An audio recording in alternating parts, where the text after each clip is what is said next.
就是当某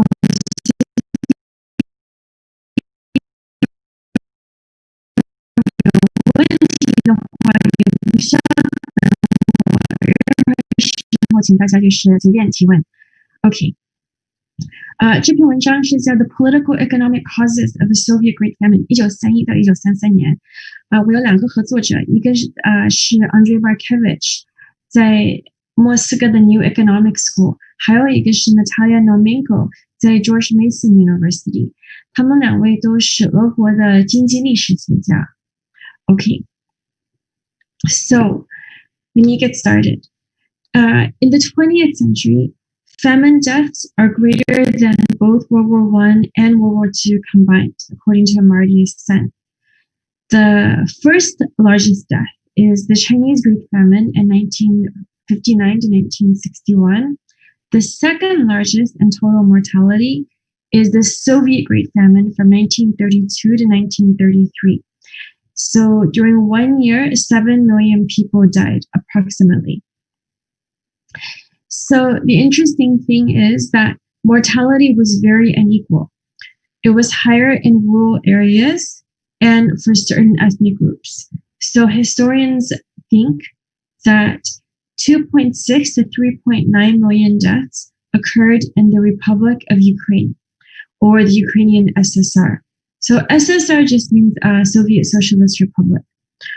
So the Ukraine has only a total population of 32 million people. So 2.9 to 3.9 million is almost 10% of the total population. Another 1 to 1.5 million deaths occurred in Kazakhstan. Kazakhstan only has 4 million people in total. So it is believed that they lost 25 to 30% of their total population in 1 year. The Soviet government denied the famine until the late 80s. So until the 1980s, during Glasnost and Perestroika, the Soviet government denied that there was any famine at all. So when we think about the causes of famine, there are 2 schools of thought in economics. One school is a traditional school, and it focuses on aggregate food shortage. So the most famous proponent of this view was Malthus from 1798. And his argument is that when you have overpopulation, you don't have enough food, you don't produce enough food for everyone to eat, and then you'll have a famine.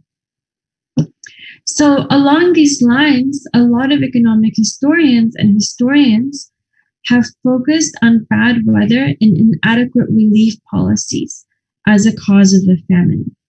So these very well-known and incredibly detailed studies argue that there was weather shortfall, and so not enough food was produced.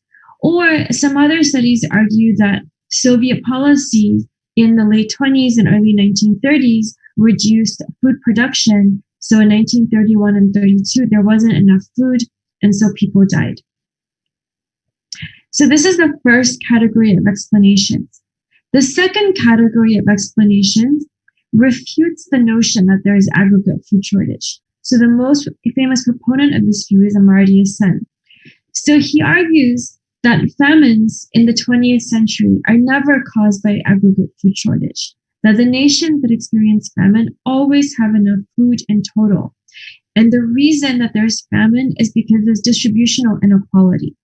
In particular, he argues that the ruling group, the group that has political power, captures the food and doesn't distribute it equally to people who need the food. And that the people who don't get the food are the people who don't have political power.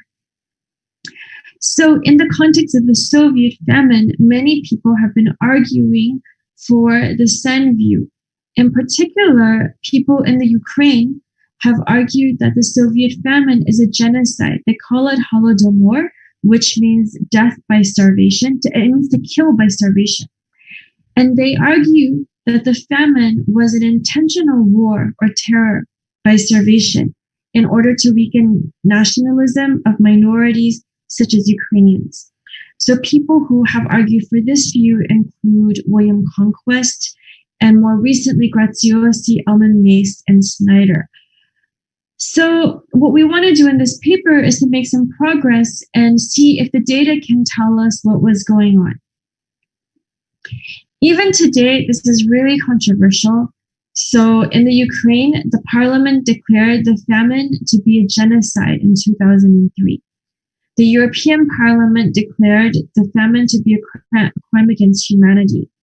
The Russian Parliament, in its lower house, condemned the USSR's disregard for the lives of the people. And recently, there's been a couple of studies showing that there are repercussions today. So Rozenas and Zhukov showed that the voting patterns in Ukraine today are correlated with their experience during the famine. So the places that experience the famine more tend to be more anti-Russian today. And however, on the other hand, in contrast, Russian historians who acknowledge the famine emphasize that there are high mortality rates across all ethnicities. So most famously, Kondratyin, who is a famous Russian historian, blames the famine on bad weather, which caused low harvest and aggregate food shortage, and emphasizes that all groups died a lot. So it's true that the Ukrainians died a lot, but he emphasizes that this high mortality was suffered by all ethnicities. So the reason that it's so controversial today, part of the reason is that there's little systematic empirical evidence. Historians are going by narrative evidence and case studies. The main challenge to studying the famine, not surprisingly, is that there's no representative subnational data to simultaneously examine the competing hypotheses.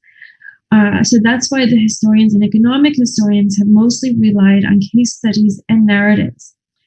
The Soviet archives only opened to researchers in the 1990s, so while the data are there, it's been a very long and slow process for historians, political scientists, and economists to very slowly, manually gather the data from these archives and piece it together.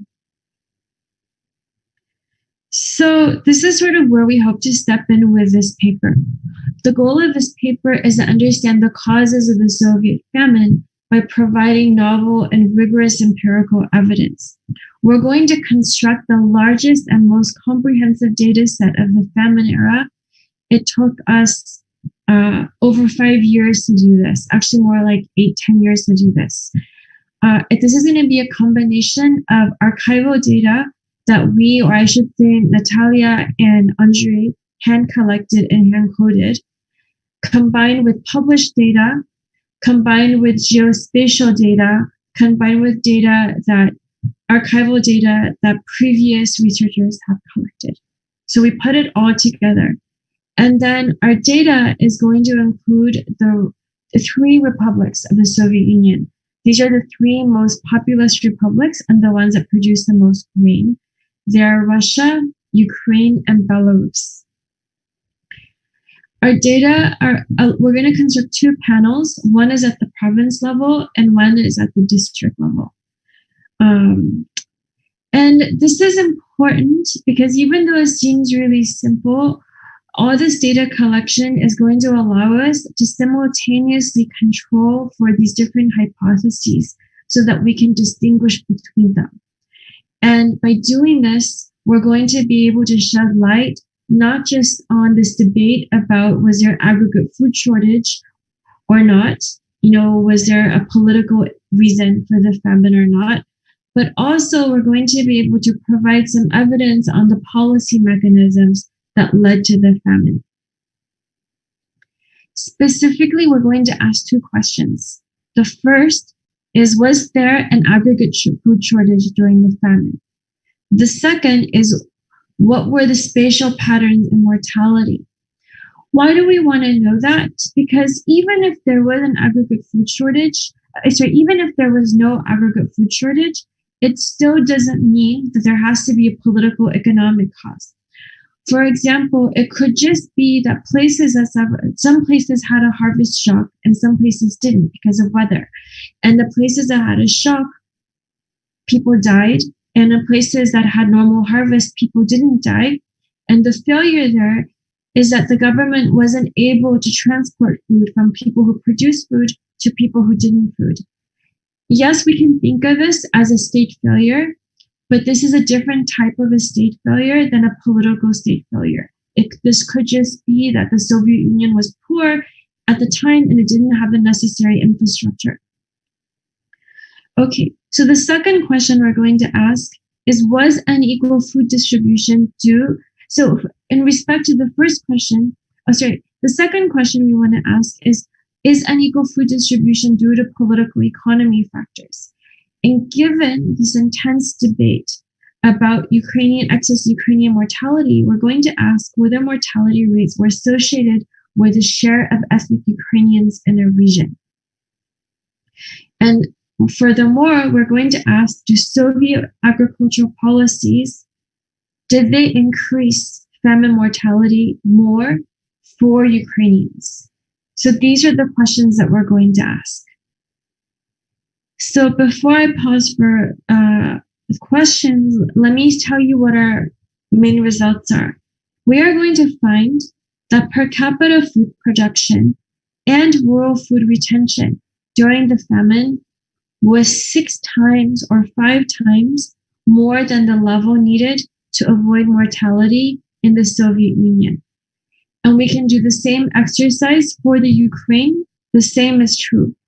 This means that famine has to be due to unequal distribution across the world population. This is not a story about aggregate food shortages. The second thing we find is that the spatial patterns of mortality are unrelated to food production. Places that produce more food, did not suffer from mortality less. So it cannot be a story of a failure in transportation. If anything, what we find is that places that produce more food suffer more famine mortality, very similar to the Chinese famine. However, this relationship goes away if we control for Ukrainian population share.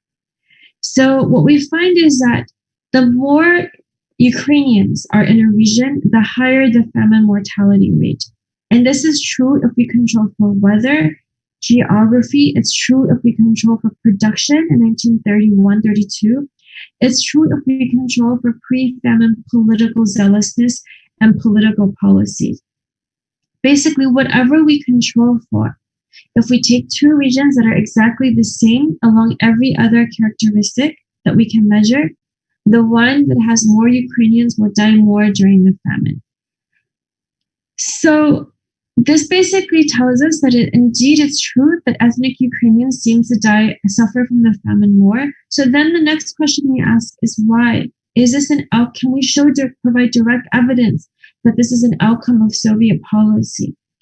So what we do then is we look at heterogeneous treatment effects according to proxies for zealousness in Soviet economic policies. And what we find is that these policies increase famine mortality, but only in regions with Ukrainians. Soviet economic policy does not seem to be nearly as important for explaining famine mortality for other ethnicities. They're just killing Ukrainians. So what all of this tells us is that the unequal distribution, that there was no aggregate food shortage. 2, the unequal distribution was not due to transportation costs, but to strategic decisions consistent with Soviet policy objectives. And if we do a back of the envelope calculation, we can ask the question, what would have happened during the famine if the Soviet didn't have anti-Ukrainian bias? And our estimates imply that if Ukrainians died at the same rate as ethnic Russians, then the famine would have had 76% fewer deaths in the Soviet Union. If Ukrainians died at the same rate as ethnic Russians, the famine in the Republic of Ukraine would have had 92% fewer mortality. So the last thing I'll say before I pause is the literature. There is a big literature on the causes of famines, from Amartya Sen to Cormaco Grada to more recent studies. So these studies have not examined the Soviet famine. We are the first to do so. Now, there have been recent studies that look at Soviet economic policies during the early Soviet era. These, again, have not looked at the famine. In fact, if anything, papers such as Haramukin et al. Have avoided talking about the famine because of a lack of data. Finally, our study is related to recent studies about ethnic bias and mass killing and political economy. In fact, our results fit the model by Esteban and Morelli perfectly in showing that strategic mass killing and genocide are more likely to occur in places with natural resources and where labor productivity is low and state capacity is high. So in the Soviet context, the natural resource is agriculturally productive land. Our study builds on a big literature on ethnic homogenization and nation building. And finally, we are connected to these recent studies about the long-run effects of famine on Ukrainian-Russian economic and political outcomes today. Okay, so before I go on, I wonder if there are any questions. 应该没有。这我这里有一个小小疑问，也许你的可能后面会讲到。这里面讲到就是说，如果死亡率都差不多的话，俄罗斯、乌克兰和白俄罗斯会减少76%，乌克兰是92%。这两个差异事实上是体现出，就是说，是不是在乌克兰和在乌克兰之外的乌克兰人，他们的这个 bias 是不一样的？那这里面不知道是什么原因导致？不是 bias 不一样，是在乌克兰里面乌克兰人多。Okay. Right, so there's more ethnic Ukrainians in the Republic of Ukraine. So if you don't kill ethnic Ukrainians, it makes a bigger difference to Ukrainian mortality rates than mortality rates outside of the Ukraine. OK， 我请教一个问题啊，就是说这个在这个乌克兰，它会不会也跟中国一样，就是说它的这个，因为我们这里面特别强调它的这个粮食产量嘛，那它的这个粮食产量数据会不会在乌克兰它其实被操纵的这个可能性更高一点？ Yeah， 有这个问题。So， 和它和中国很相像，不过也有区别。So， the procurement system was very similar. So what we're worried about in particular is aggregate grain production data, because aggregate grain production data was an important economic indicator. You know, if the Soviet Union produced a lot of grain, then Stalin looks really good. If the Soviet Union produces very little grain, then Stalin and the Bolsheviks look bad. So it is believed that they might have exaggerated the aggregate grain production data. So when we do the accounting, we're going to correct for it. At the regional level, none of the historians and economic historians who worked on this think that the region level data was manipulated. And the reason is because Stalin had much more control over the government politically than, say, Mao had at the same time. So the regional level data was kept completely secret. So no one saw it except the inner circle. So because of that, there wasn't as much need to lie about it. And then in China, another problem that comes up is that regional leaders may have exaggerated regional grain production in order to get promotion. That's not known to have happened in the Soviet Union, but we're going to do the same thing here as we do for the Chinese paper that I did with Zhi and Pierre Yared, which is when we look at regional grain production data, we're going to instrument for it with weather, just in case they were exaggerating. Other questions? Okay, I'll keep going for now, but you should feel free to interrupt me. Okay, so I'm going to talk about the background for a few slides.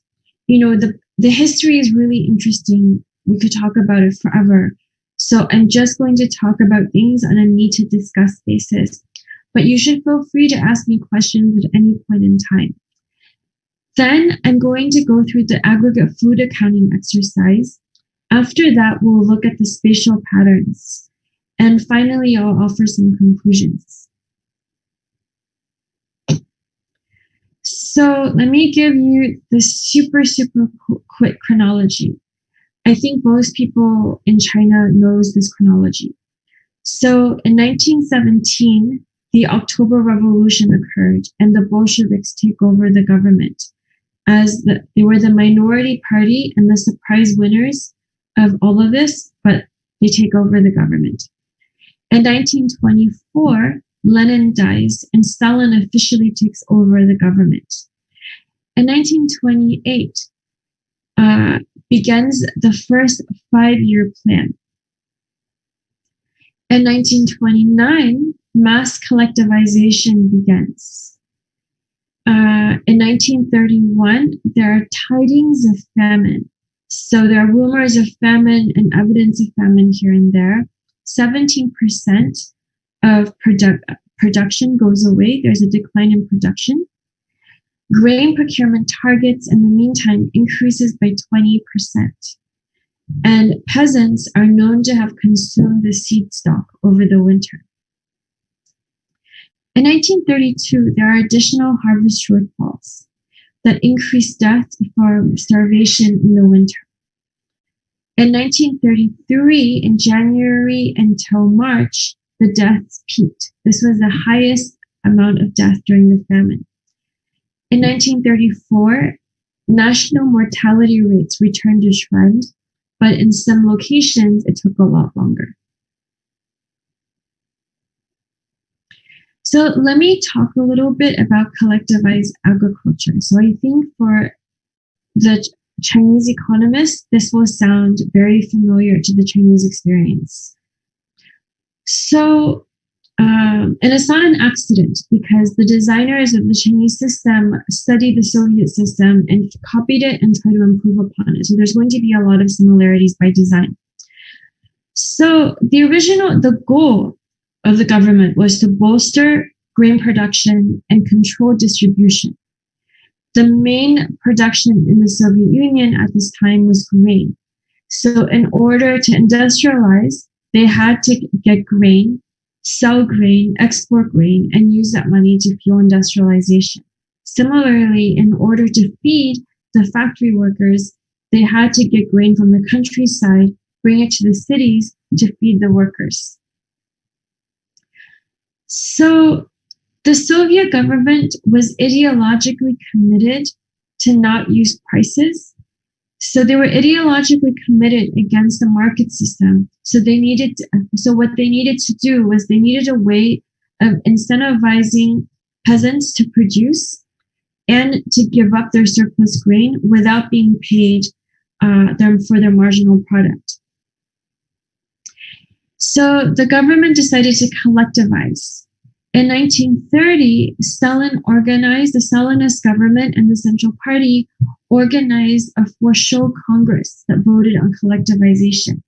What I mean by for-show is that each region everybody voted yes to collectivization. And you would only send a delegate from your region if they were going to vote yes. And the more delegates you send, the more you support Stalin. But this Congress was not a true democratic vote. It was just to kind of demonstrate support for Stalin and collectivization. So 1930 was when this big public commitment to collectivization was made. And after this, uncooperative farmers were labeled kulaks, which meant that they were rich or they were uncooperative. And rich means that they would have a cow. Like they're not very rich. They were liquidated. And what liquidated means, sometimes they were killed or put in prison. Mostly they were sent to Siberia. So about 2 million uncooperative kulaks were sent to Siberia. By 1931, 60% of Soviet agriculture was collectivized. In the Ukraine, it was about 90%. So collectivization means no private property and no private grain stocks. So you produce, you harvest, you store your grain collectively. You don't own anything. Your cows, your donkey, your sheep, everything goes to the collective. You don't have any animals individually. So what this meant is the same thing happened in China. And between 1929 and 1932, the number of horses in the entire Soviet economy declined by 42%, and the amount of cattle by 40%. Basically, when these stopped becoming private property, peasants would stop feeding them or they would eat them. So they just went away. And this is important for us to know because when famine comes, a traditional way of surviving, is to eat the horse and eat the cattle. But for this famine, when the famine came, most farmers didn't have any cattle or horses to eat. So the state procured food from rural areas and distributed them to urban areas to factory workers. And peasants were left the subsistence amount that they could live and be healthy and work. That was the plan. So the Soviet policy objective was to control grain production and distribution. Now, a key tension that they always faced for this was a need for the support from minority groups and the desire to homogenize. And what do I mean is that the Bolsheviks, actually communism in general, does not believe in ethnic divisions. So all ethnicities in the communist Soviet Union are the same in principle, right? So under the Tsarist Russian Empire, Jews, for example, were forced to live in the Pale of Settlement. They weren't allowed to live in the heart of the empire. Communism was different. Communism didn't make distinctions between ethnicities or religions. They wanted everyone to be a Soviet. Everyone could be a true Soviet. So there's actually no ethnic dimension in the ideology. But in practice, there was division along ethnic lines or nationalist lines in that there were these strong groups such as, and the strongest being the Ukrainians, that had their own interests and slightly different preferences. And the Soviets in Moscow, the Central Party, they needed their support in order to make the revolution work. Ukrainians were 26% of total population. They're around half the size as Russians. So in the beginning of the Soviet Union, the Soviet government implemented a policy called indigenization. And literally what this meant was that the Soviet Union officially supported ethnic and nationalist identities. So schools in the Ukraine taught Ukrainian as well as Russian, so on and so forth. So this was a compromise solution in order to get the support of these ethnic parties. And Stalin was one of the people who was always concerned about this policy, especially during collectivization because of the incredibly strong resistance from groups such as the Ukrainians and the Kazakhs. So he felt like indigenization was not going to work and that probably they had to forcibly homogenize. In 1932, Stalin officially overturned the indigenization policies and blamed the famine on Ukrainian nationalists. Okay, so just a little bit, I'm going to repeat a little bit about the inequality across groups. We don't have great estimates about total mortality because the mortality data is not, it wasn't great. They think it's around 7 million. Up to 85% were in the Ukraine and Kazakhstan. But there's actually no data for Kazakhstan. I mean, that's the main problem. So you'll see that our data comes from Russia, Ukraine, and Belarus, but we don't have the other republics. Other groups, such as Belarusians, Germans, Poles, were also known to have died at higher rates than ethnic Russian. We don't study these other groups just because the processes are very different for each group. And we don't study Kazakhstan because there's no data. The Soviet Union didn't collect data from Kazakhstan until after the famine. Are there any questions about the background before I go on?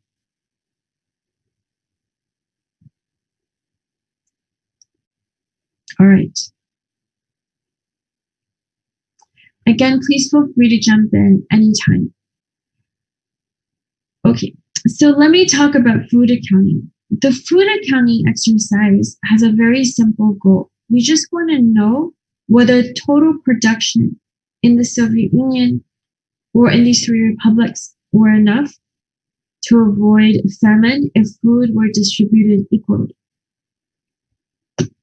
So we have data for population, production, and procurement from official statistics. But like we discussed earlier, it is believed that total grain production may have been exaggerated. And Davis and Wheatcroft spent an enormous amount of effort to create a lower bound for national production. So we will also use their data of a lower bound to see if there's enough food. And then we have to convert the amount of food produced, which is in kilos and tons, into calories. And for that, we use the measures provided by Russian economists from 1916. Finally, we need to decide how much food that workers need. So for this, we actually use Soviet calculations. So as part of central planning, the Soviet government actually had economists calculate how much food, how many calories different types of workers of different genders and ages needed. And these are the data they use. These are the calculations they use when they set procurement and production targets, actually, and food quotas. So we actually just use the official estimates. And from this, we have two estimates. So for rural areas, we calculate that an adult male doing heavy labor needs 3,750 calories per day. This is the farmer. In urban areas for factory workers, he needs 2,750 a day. That's our upper bound of caloric requirement. Our lower bound is how much you need just to stay alive. And for this, we fall back on the Dasgupta and Ray estimate of 900 calories per day for prime-age adult males. So finally, we need to adjust the caloric requirements by demographic composition. So we have data for each region and year on age, gender, rural, urban. And again, we're going to use the official Soviet adjustments to make these adjusted requirements. So, women need fewer calories than men. The elderly and children need fewer calories than adults. So we want to make these adjustments. So when we make these adjustments, what we find is that given the population in the Soviet Union, the caloric needs for heavy labor range around 2,400 calories per person per day, and the caloric needs to avoid mortality ranges around 600 calories per day. So the Soviet Union needed to produce this 600 to 2,400 calories a day per person in order to avoid mortality. Okay. So here in row 1, I list total population in millions. Then I have rural population. Then I have production. And then I have the lower bound production produced by Davis-Wheatcroft. And I also have procurement rate. But before I get to that, I'll also say that we have data for many years. I'm just going to zoom in on the time around the famine.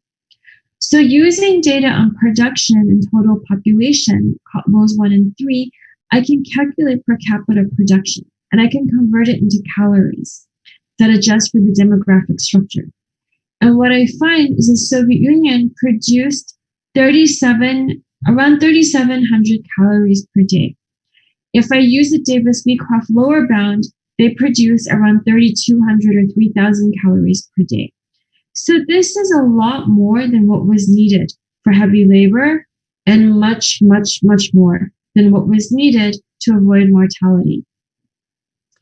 So you might ask whether the inequality is just between rural and urban areas, because we know that food was taken from rural areas and given to urban areas. We also know that mortality rates were mostly high in rural areas and lower in urban areas. So we can look at this. because we have data on rural population and we have data on procurement. So what we can do is we can subtract procurement from production and then divide it by the rural population to obtain the rural retention per capita. This is the amount of food that was kept in the rural areas after procurement was taken away and given to cities. And what we find here is that rural retention ranges around 3,000 to 3,400 calories per person during the famine. And again, this is so much more than what was needed to produce, and so much more than what was needed to stay alive. So this basically tells us that much more food was produced in the Soviet Union than what was needed to avoid famine. And even after we take away the procurement from rural areas, much more was produced in rural areas in total than what was needed to avoid famine in rural areas. And what this means, one, is that there's no aggregate food shortage. It's about inequality across regions. Two, there's inequality within the rural areas. Any questions? 那个 Nancy 我问一个问题，就是这里面有没有考虑，就是有一些卡路里啊，它会因为那个生产，比如说副产品啊，或者没有用于这个人吃的食物啊，会有这个折扣减少。Yeah, so we actually subtract that. So that's actually not in these data. So things like, so this is only grain. 这只包括粮食。So some of the grain is used for seed stock. So that's in here. But for our purposes, it's fine because, you should eat the seed to not die before you save the seed. And these numbers are just the difference is so big that taking out the seed stock, yes, nothing will get it to 622 calories. Yes. Yeah. So we didn't do the calculation. But that's an important question.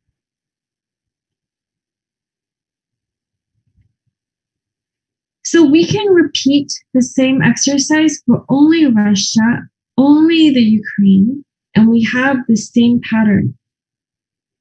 We always find that there's much more food produced than what's needed to stay alive. And in the Ukraine, the difference is huge. Right, because the Ukraine is the main grain producer in the Soviet Union. So the Ukraine, the amount produced relative to what they needed to stay alive was just enormous. And moreover, even after you take away procurement, the amount that was left in the rural areas was enormous. So there had to be inequality across rural areas. And we can do the same thing for Belarus, and it's the same. I just won't show it for brevity. So this is just a summary. So, if we just look at rural retention, it was 125 to 138% of caloric needs, and almost around 500% of the caloric needs for avoiding mortality. In the Ukraine, rural retention was similarly 150% more than what was needed for heavy labor, and it was almost 600% of the caloric needs for avoiding mortality. So the gap is just enormous. Okay, and then there's a couple of things. One is you might ask about grain exports. So the Soviet Union was exporting around 5 metric tons of grain each year during the famine. This is about 7% of production. So this is taken into account in the retention estimate. So when we take away procurement, part of that procurement goes to grain exports. So when we look at the grain retention and rural per capita retention, that already accounts for exports. So we know that it's not enough to explain the famine. And even if it was, it's so consistent with the distributional problem, right? Like, why do you export grain instead of feeding the people? But then if it was only that, we would look for different types of patterns in the data. The second thing is what Chen Zhao just mentioned, which is seed stocks. So seed stocks are estimated to be 11 to 15% of total production. this is not enough to create the aggregate shortage, which was around given that we have a surplus of about 500%. Moreover, the seed stock, it can be, and it should be consumed to avoid hunger. So conceptually, to us, it wasn't clear that we should take it out. Finally, there's waste. So not all food that is produced will be eaten. Some of what's produced will be lost because, of rot, poor storage, loss in transportation. We don't have any good data on waste. An earlier study during the Tsarist period estimates that the Russians are losing about 5% of their production to waste. So this is a big share, but it's not going to be enough to create an aggregate shortage in the data. So however you do it, I don't think one can refute the point we want to make, which is that with equal distribution, there should be no famine. Any questions?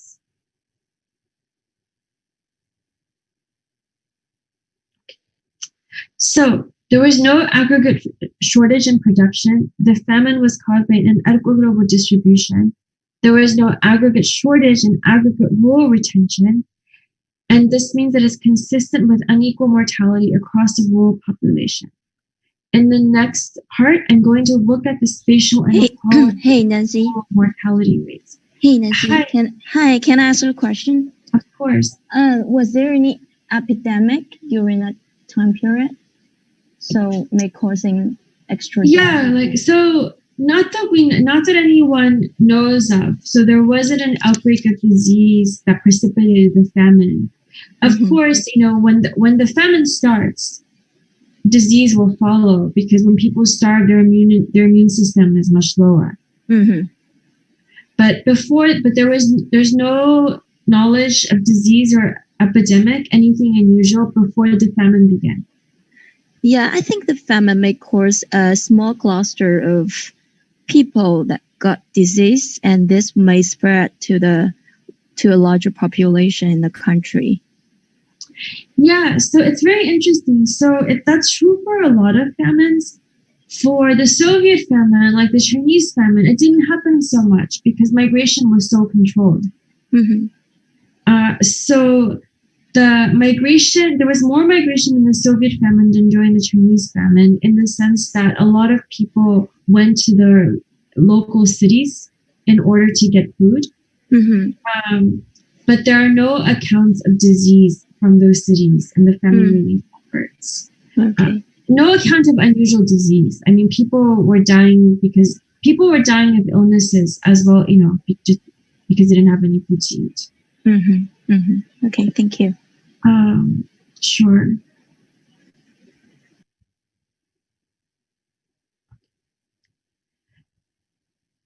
So let's think about spatial inequality. So like I said, we are asking two questions about the spatial patterns. The first one we want to ask is whether food distribution with this unequal mortality amongst the rural population was due to the inability of the Soviet government to transport food from those who could produce food to those who couldn't produce food. If that was the case, we should find that mortality rates are positively associated with food production. The second thing we want to ask the data is whether unequal food distribution is due to political economy factors. Specifically, we're going to look at the association with ethnic Ukrainian population share and other Soviet policies. The data I'm going to use for this are the three republics, Russia, Ukraine, Belarus. These are the only three republics for which there's this aggregated data that we can construct a long panel.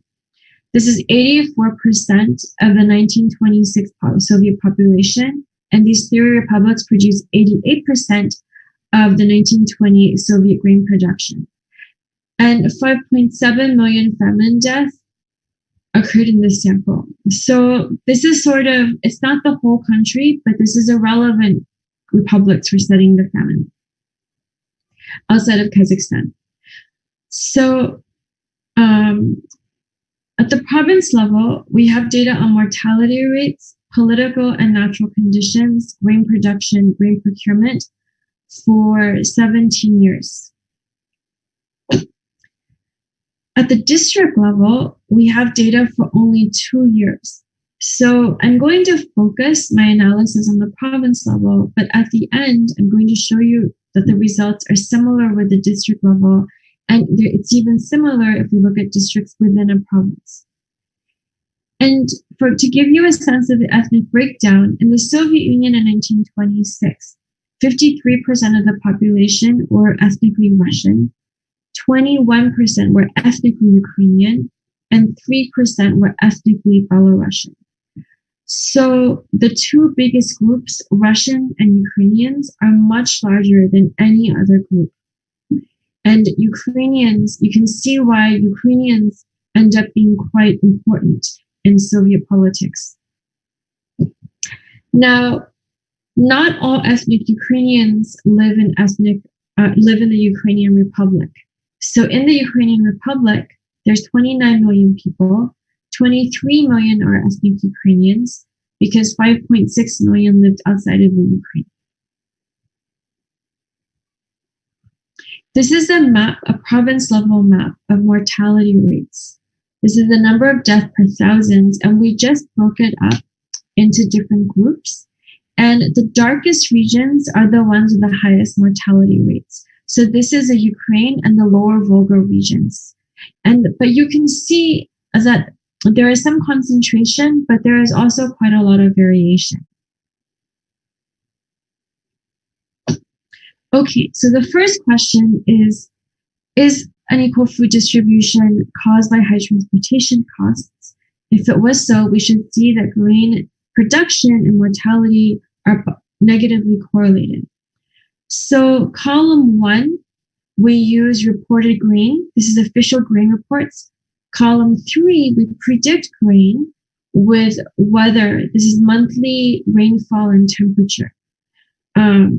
This is to address the possibility that the reported grain data is biased.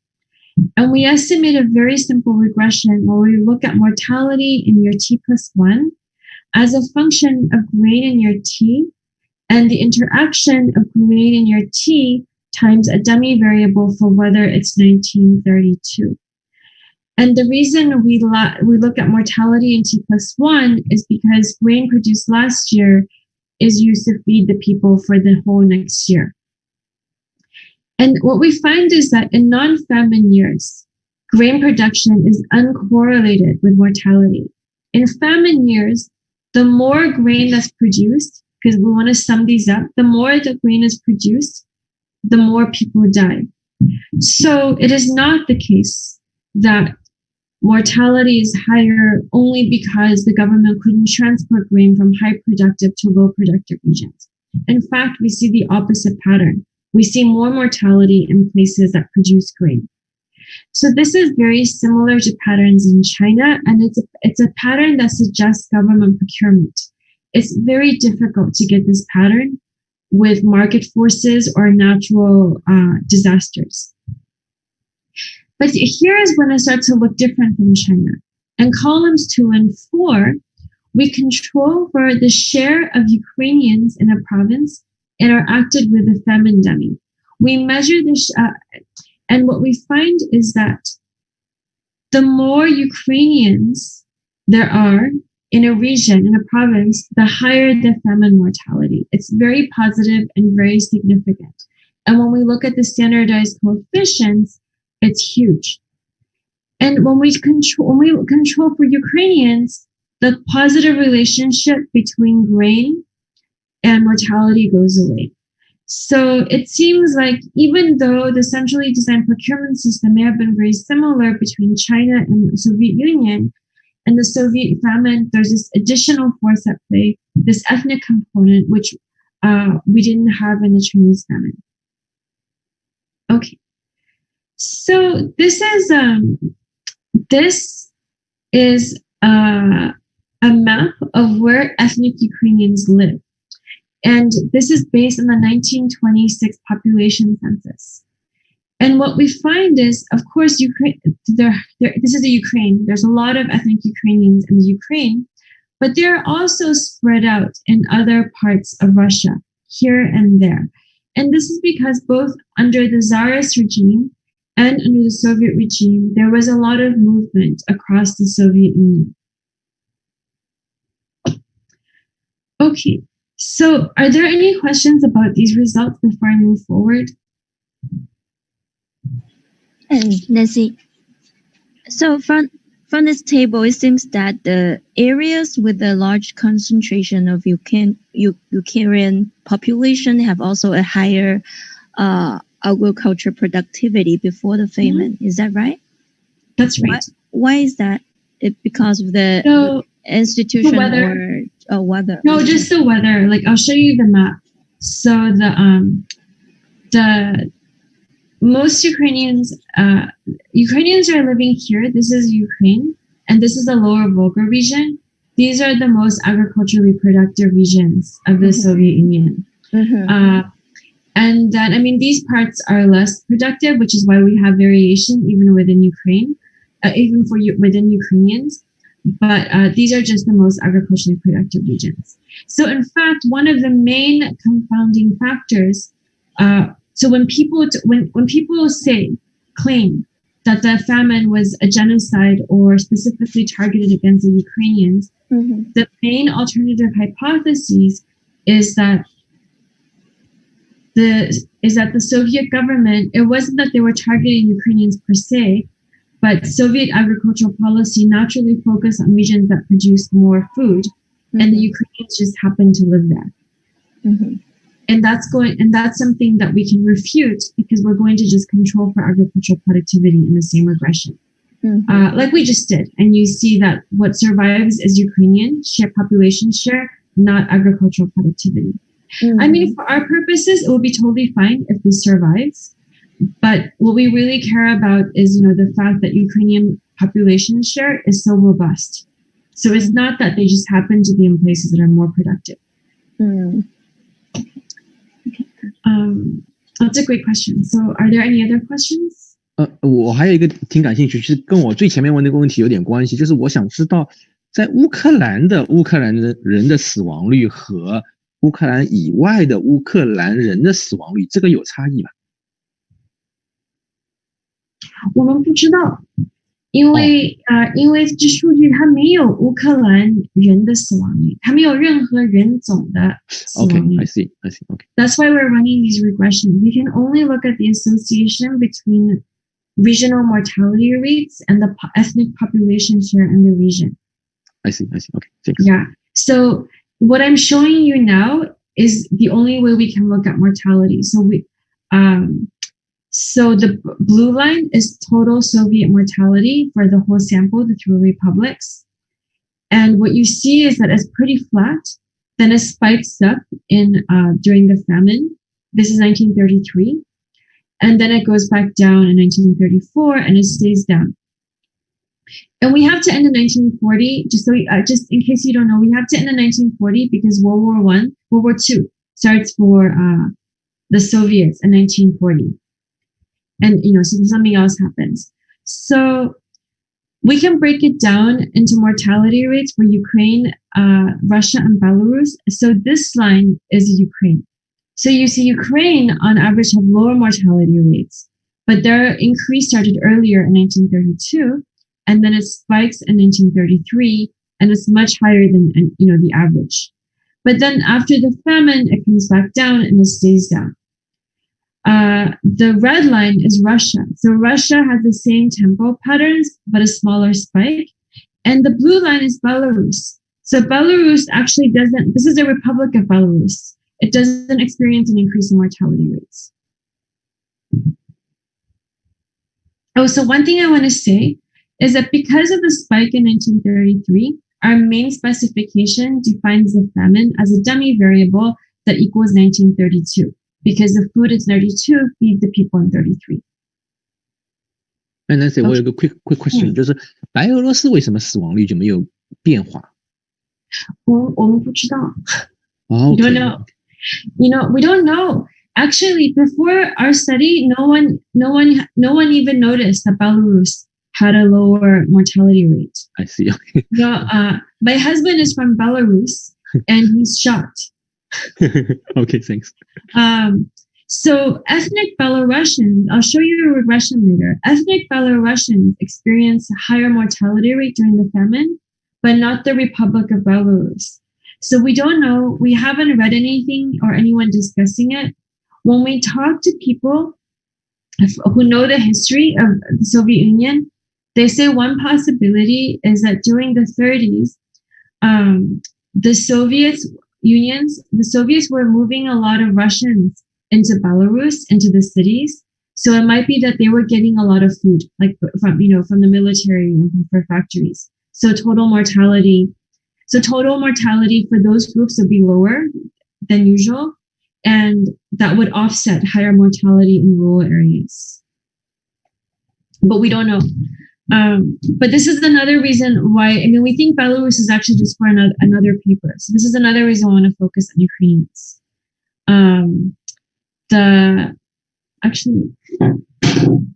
now it's out. I have to write it. I have to start writing notes. I'm not going to remember everything.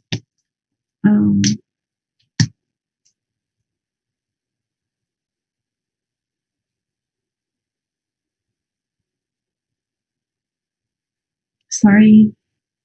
Okay, too many good comments. I'm going to forget. Okay. So here we're going to look at so this is the same regression as before. So you already saw this estimate earlier. I'm just repeating. So now that we're doing the baseline, just for simplicity, I'm always going to just use predicted grain with weather. It's not going to make any difference, but that's what we do. And then this is the baseline. And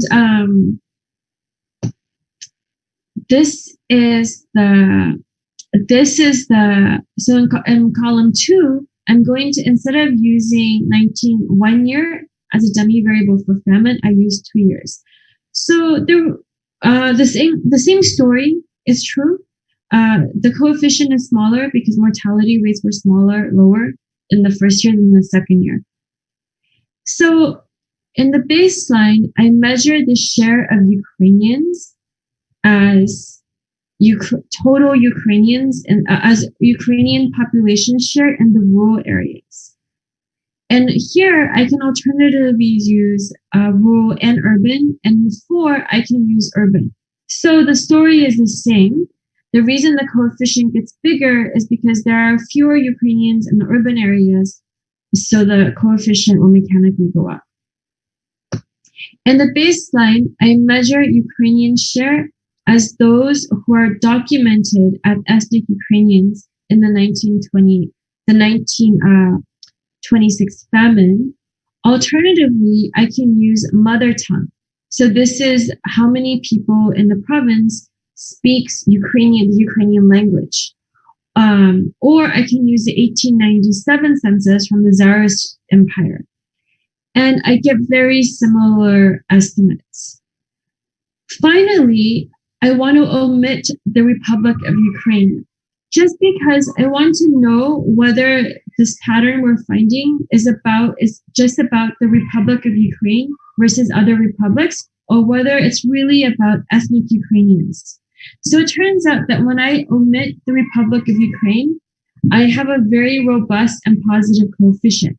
So this tells me that this isn't just about, Ukraine SSR versus the other SSRs or versus Moscow. This is really about ethnic Ukrainian population shares in each province. It's very systematic. Okay. Those are my children in the background. They're having a dance party. Okay. If there are no questions, I'll go on to the next slide. So here, I want to look at the timing of mortality. So what I do is I estimate the same regression as this one, but instead of interacting Ukrainian population share with the dummy variable for 1932, I interact the Ukrainian population share with the dummy variable for every single year dummy. And then I plot the coefficients. I estimate a vector of betas and I plot them. And this is what I get. And what we see here is that the share of Ukrainians in a province is uncorrelated with mortality until 1931, but it's not significant. And then it becomes very positively associated with mortality in the famine year, and then it goes back to zero. In contrast, if we plot the year fixed effects, so this is mortality over time for places with no Ukrainians, it's just flat. So basically what we see here is that Ukrainians are dying more only during the famine, and we only see a change in mortality during the famine for places with Ukrainians. Okay, so now I want to move to the next step of thinking, which is what you guys have already alluded to. So why did Ukrainians die more? So I hope I've convinced you that Ukrainians do die more. Now the question is, why did they die more? So one hypothesis is just bad luck. I know Soviet economic policies targeted productive regions. Ukrainians happen to live in agriculturally productive regions, so they're going to suffer more from Soviet economic policies. But there was no ethnic component to these policies. Similarly, when bad weather hits, it's the places that produce food that will suffer, because if you don't produce food and bad weather hits, you're not going to have a shortfall of food. So that's category one in terms of, that's the first category, the bad luck reasons. The second reasons have to do about a strategic decision. So for example, there is a lot of discussion by historians that Stalin viewed Ukrainian nationalism as a threat. The Ukrainians were the largest minority groups. They were 5 times as large as the next largest group. They were concentrated in the most agriculturally productive areas, which were critical for Soviet economic success. They had a strong cultural identity and they were politically organized. So the Ukrainians had their own communist party. And interestingly, in 1932, the Central Committee decree blames the Ukrainian nationalism for resistance to collectivization and ensuing famine. Ethnic Ukrainian party leaders in 1932, from all levels, they resigned in protest to killing so many Ukrainians. So Ukrainians party leaders, ethnic Ukrainian ones in 1932, they start to resign because they said they could not cooperate with the killing of so many Ukrainians. In 1932, after the reports of the imminent famine in the Ukraine, Stalin outlines a plan. He doesn't respond to the famine. He eventually sends some food back. But mainly what he says is he outlines a plan to keep the Ukraine under control. He insisted on maintaining high grain procurement, and he replaced all the ethnic Ukrainian leaders with other ethnicities. And historians like William Conquest have argued that after the famine, part of the Great Purge was to target the Ukrainian leaders who did not cooperate with the famine. So there are different stories you can come up with for bad luck and different stories you can come up with to motivate a strategic decision. For the purposes of our paper, we just want to separate these two categories crudely rather than pinpoint the exact policy cause. So if it's bad luck, then the results should go away once we control for weather, agricultural productivity, and political variables. If it's a strategic decision, they won't. So what do we do next? We control for grain production, weather, and climate. So so this is a little bit of a repeat. But it's actually important. So in the baseline, we control for predicted grain production. This means that even if we take 2 places that produce exactly the same amount of grain and had exactly the same weather in 1931 and 32, the places with more Ukrainians died more. So it cannot be because of weather. It cannot be that the Ukrainians died more because they happened to be in places that were hit with bad weather, or that they died more because they happened to live in places that were more agriculturally productive.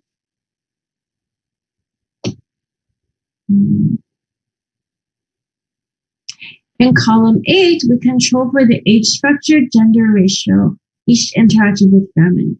And this is important because you might think that another difference is that for whatever reason, Ukrainians had more children or more of the elderly, and they're more vulnerable during famine. So when famine hits, they die more. But when we control for the demographic structure, our results are almost identical. So now we control for political factors. And I'm going to explain what these are on the next slide. For now, just know that these are proxies taken from the literature about Soviet economic policies and political policies during this era. And we can control for any one of them. And the important thing is their interaction of Ukrainians and famine. It's very robust. So sometimes these other variables matter, most of the time they don't. But what's important for us is that our Ukrainian result is not being driven by these factors that occurred prior to the famine. So controlling for whatever it was that happened before the famine, whether it's production or weather or politics, Ukrainians die more. So that's the point I want to make with these two slides. Are there any questions before I go on to policy and heterogeneous treatment effects? 这里他知道那个 procurement 这个粮食的数量吗？就说乌克兰这边的粮食产量，我看了前面一些表格说，其实跟俄罗斯其他地方都差不多。那是不是这些地方它其实，因为有一个表格也看出来它的这个增购率更高嘛？那是不是这地方其实粮食被拿走的也更多，剩下来其实更少呢？ Yeah, 是的。I'm going to show you this later in 2 slides. That's exactly what happened. So if we look at, so here let's just look at mortality to begin with. And so what we want to look at now is, okay, so we accept that Ukrainians died more, even in two places with the same weather, same conditions, same pre-famine policies, the place with more Ukrainians died more. Now I want to ask why. Is it an outcome of Soviet policy? So I'm going to take proxies of Soviet economic policy and estimate the triple interaction effect with Ukrainian population share and the famine to see if these policies killed more Ukrainians during the famine. What are these policies? The first one I look at is grain production in 1928. So this was the number that Soviet central planners used to form the production and procurement targets for in the first 5-year plan. So what we find here is that the more grain you produced in 1928, it's uncorrelated with famine, the zero. It's actually uncorrelated with famine mortality in a region with no Ukrainians. But if you have Ukrainians, the more grain you produce, the more you die. The next variable I want to look at is the share of votes that went for the Bolsheviks in the 1917 election. So in 1917, the Soviet Union had a truly democratic election with a 50% national turnout. And we have data on how the share that voted for the Bolsheviks for every single region. And what we find is that the places that voted more with the Bolsheviks experienced lower famine mortality if there was no Ukrainians. The places that voted more for the Bolsheviks, they had Ukrainians, they died more during the famine. So this is consistent with Stalin's general tactic of rewarding those who were loyal to him and penalizing those who were less loyal. So the way the historians interpret this is that in places with no Ukrainians, Bolshevik vote share meant that more people were loyal to Stalin, so he rewarded them with more grain. In places with Ukrainians, the loyal Bolsheviks were actually used to implement procurement. So the more Bolsheviks, the more grain was taken away from Ukrainians, the more they died. And I'm going to show you procurement share data in a few slides to validate what I just said. And column 3, what we see, where we look at the number of communists in rural areas and urban areas. So I have to explain the context a little bit here. So a communist in the Soviet context, it's not a communist party member. This is the bureaucrat who's implementing policies on the ground. So in rural areas, a communist is in charge of enforcing collectivization and food procurement. In urban areas, the communist is in charge of things like famine relief, which is sort of ironic. So when the famine hit the Soviet Union, a lot of peasants, if they could, would run away to the cities in order to beg for food. And in the cities, the urban communists would actually set up kitchens and hospitals for the people who, were running away for the starving peasants. And what we see in the data shows us that all of the bureaucrats were doing their jobs, but only in places with Ukrainians. So in provinces with a lot of Ukrainians, the more urban communists there were, the lower the mortality rate, right? Because the urban communists are providing great relief in the cities. But in the rural areas, the more rural communists there are in Ukrainian areas, the higher the mortality, because these are the people collecting food for procurement. The interesting thing is the number of urban communists and rural communists is uncorrelated with mortality in regions with no Ukrainians. In column 4, I'm going to skip column 4 and go directly to column 5, which is a breakdown of column 4. Next, we're going to look at voting delegates. These are the number of delegates each province sent to that 1930 vote Congress for collectivization. Everyone who goes has to vote yes. So basically, the more delegates a region can send, the more committed that region is for collectivization. Delegates are chosen amongst party secretaries of all levels, from the village to the town to the province. So the delegate data is very interesting because the data allows us, we know where the delegate is from. We also know whether the delegate is ethnically Ukrainian or not. And what we find is that when you have, so we can look at ethnic Ukrainian voting delegates and non-Ukrainian delegates. And what we find is that regardless, for all delegates, when there are more delegates in a region, there's more famine mortality for regions with Ukrainians. For regions without Ukrainians, there's no correlation. But the correlation is bigger for non-ethnic Ukrainian delegates. And the difference between these two triple interaction terms, the statistical difference, the p-value is around 0.012. So it's almost statistically different. And this is consistent with the historical narrative and all the reports from the secret police that during the famine, at some point, the ethnic Ukrainian party members, they relented.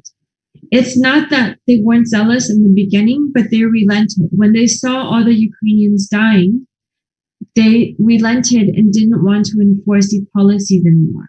Whereas the non-ethnic Ukrainian delegates were more relentless.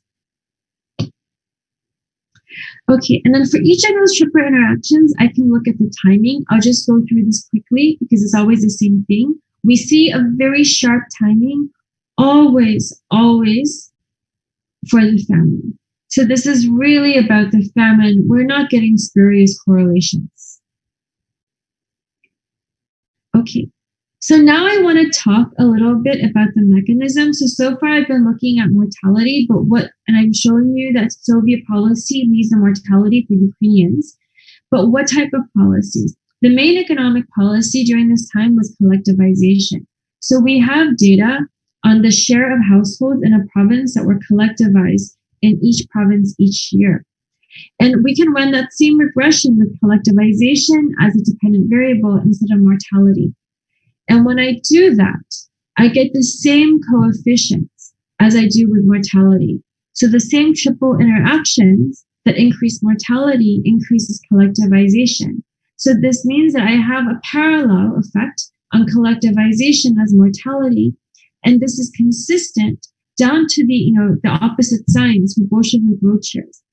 So this is consistent with this, with the sense that these policies contributed to mortality through their effects on collectivization.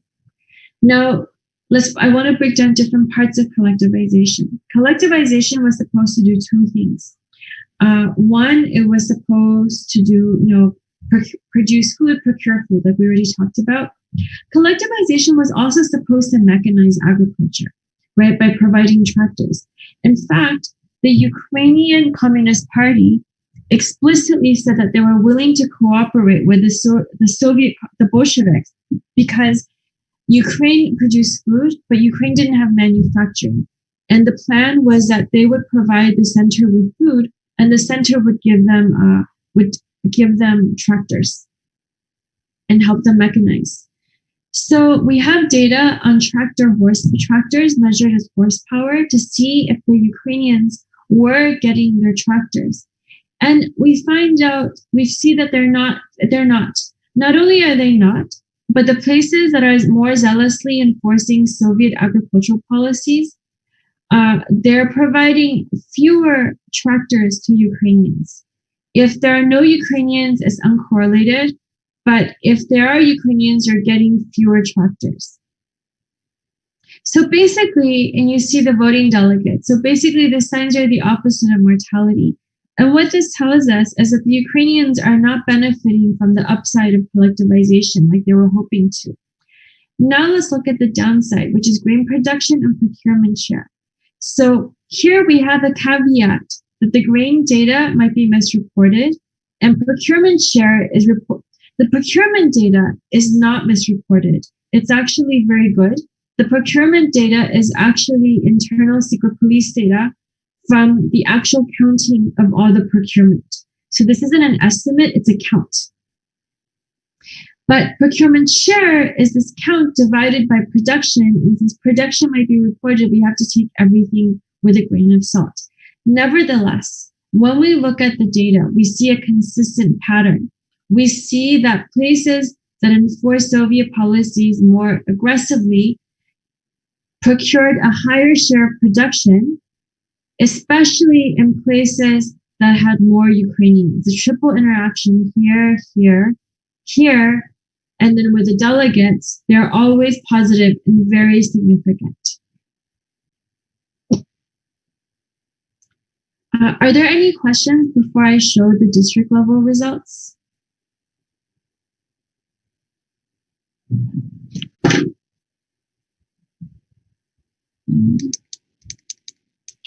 Okay, so before we end, I want to show you the district level results. So, and this is interesting for a couple of reasons. The main one is that if you think it's a system, if you think it's a policy, if you think that Ukrainian mortality is driven by a Soviet policy, we should see the same patterns at every single level of government, right? So it's a big bureaucracy. The Soviet government was a big bureaucracy. So Moscow handed down quotas to states, the republics. Republics handed down quotas to provinces. Provinces handed down quotas to districts. So if they're systematically targeting ethnic Ukrainians, we should see this bias show up not just at the province level, but also at the district level. And we should see it show up at the district level within provinces. So for this, we collected district level data on mortality, and this you see we have a lot of variation. So not surprisingly, it's very high in Ukraine, but there's variation even within the Ukraine. And then there's variation all over the rest of Russia where we have data. So in column 1, I just repeat exactly the same estimate I had for the province level at the district level. In column 2, I add province year fixed effects. And what we see is that although the coefficient goes down a bit, it is still very positive and statistically significant. This means that even within a province, within the famine, there is variation, and that variation is systematically correlated. That variation in mortality is systematically correlated with Ukrainian population share. If you have a district with more Ukrainians, you're going to suffer higher famine mortality, no matter how we measure Ukrainians, whether we omit the Ukrainian Republic, and no matter how we control for grain production, climate, and the demographic structure. Another reason we wanted to do this estimate is because in a lot of the historical accounts, people suggest that, letters, I should say, maybe more specific.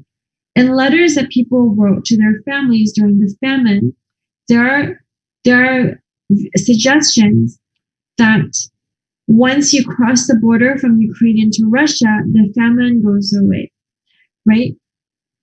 And so we wanted to see if there was such a discontinuity at the administrative border. And we do this by looking at, we can plot the mortality rate for each district against how far away they are from the Ukrainian and Russia border. So this is the border, this is going into the Ukraine, this is going into Russia. And what we see is when we look at the raw data, there is a break. The minute you cross the border, there's lower mortality. However, if you control for Ukrainian population share in the district, that effect goes away. What this means is that this jump down you see, there's really no border effect. It's just that the Soviet policies were systematically targeting places according to how many Ukrainians there were in these regions. So if you control for that, the border effect goes away.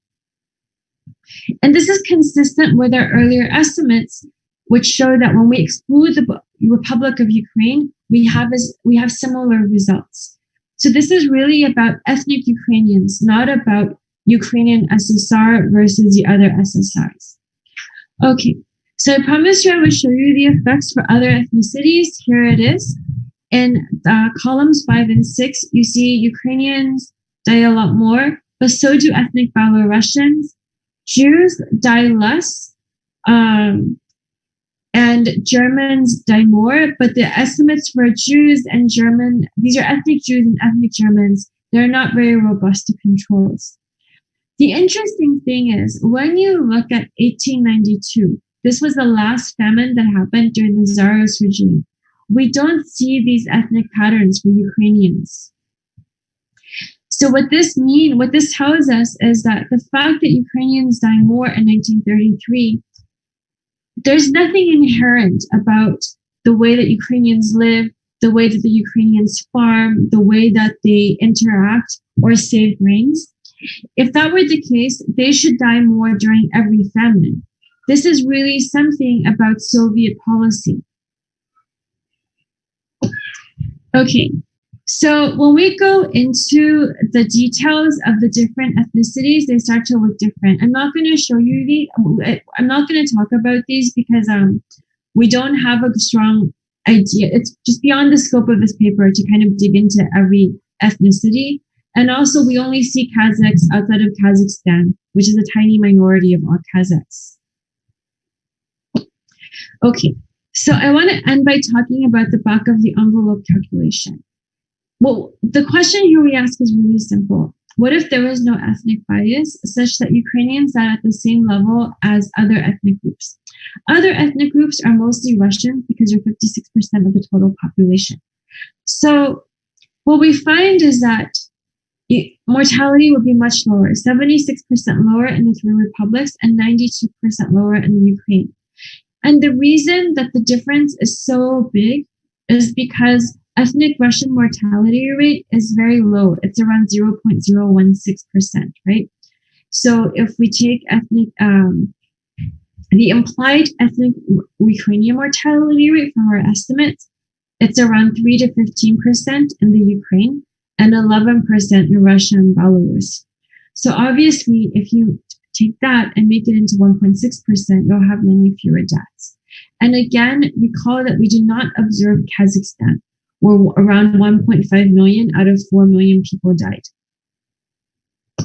So this is a very impartial picture of the Soviet Union, of the Soviet famine. Okay, so let me end on time and conclude. What are we finding?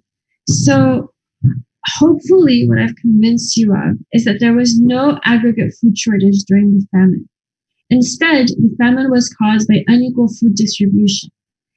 And it wasn't a distribution caused by transportation failures from places that produced food to places that didn't have food. It was an equal distribution caused by procurement and Soviet policies. And specifically, we find that there was more death in Ukrainian areas, and those deaths were associated with Soviet economic policies. If we take a step back, this is consistent with Sen's hypothesis. This is also Sen's hypothesis that modern famines are not caused by aggregate food production. Instead, they are caused by political economic factors. This is also consistent with the belief by some of Soviet policy objectives and in killing dissenting minorities. We're not able to say what they wanted to do. We can only say what the data is consistent and inconsistent with. And finally, I think one of the reasons that we are so interested and we are so motivated to pursue this study is that today, the famine had a lot of long-lasting ramifications in Eastern Europe. Like I said, historians have said that the famine was a direct cause of the Great Purge. It also reduced the Soviet capacity to resist during World War II. And then after 1991, it contributes to tensions between the Ukraine and Russia. So it happened a long time ago, but the consequences are still being lived out today. Okay, on that note, I'm going to end. This is still it's a work in progress. Please feel free to email me any questions or thoughts that you have. And I'm happy to take questions now. Nancy, 我再问一个问题，就是前面你讲到那个很重要的一个原因是政府的那个粮食征收，就是 procurement。那么后面还讲到，就其实在城市里面的乌克兰人多的地方，其实死亡率也挺高的。那可能这就不是一个征收的问题了。这里面有没有一些case 啊，或者一些 information 啊，就是说政府，因为我想那个时候的那个城市里面的粮食可能也是计划经济是分配的。那是不是有一些对乌克兰人呢，确实有一些歧视的政策，就是他们在分配上就会比别人少呢？我看一看，我们没有发现城市里面的乌克兰人死亡率是一样的，因为我们一直是看 rural Ukrainian。哦，没有看城市。Yeah, well, we're looking at total mortality, but we're looking at rural share. 我想一想。actually, 我们最近刚刚看了城市的 mortality， 就是它的城市的 mortality， 它有 correlation， 不过 coefficient 小很多很多，就是好像小10%。OK， 所以主要是一个征收的原因，而不是在收了之后分配的问题。OK， OK， 大家还有什么问题吗？我们这个人还是蛮多的，有最后多的时候有40多个人。大家对这个问题还是很感兴趣啊，就虽然听起来有点沉重啊，越听越沉重，那这个其实很重要的一个问题大家还有吗？问题？我们时间也非常控制的好啊，10点半正好。OK， 那如果没有的话，我们感谢啊 Nancy 那个现在因为疫情啊来不了那个中国。Nancy 也是我们复旦的那个特聘的这个经济学院特聘的教授啊，所以我们也期待不远的将来 Nancy 能够来复旦，我们可以做一些更多的互动的活动非常感谢，我觉得这个收获很大。我们说以史为鉴，不仅是中国的历史，也是类似的像这个俄罗斯的，我觉得也是对我们今天的意义也是非常大的。我想也不用太展开去说，我想大家应该都能够体会到。好，那非常感谢。好，那我们就这样吧。好，那你那边可能也蛮晚了。好，拜拜 ，Thank you。Thank you。如果你有什么问题或者想法，请你给别客气，就给我发 email。好，谢谢大家。OK。Thank you，拜拜。2021年见。拜拜。拜拜。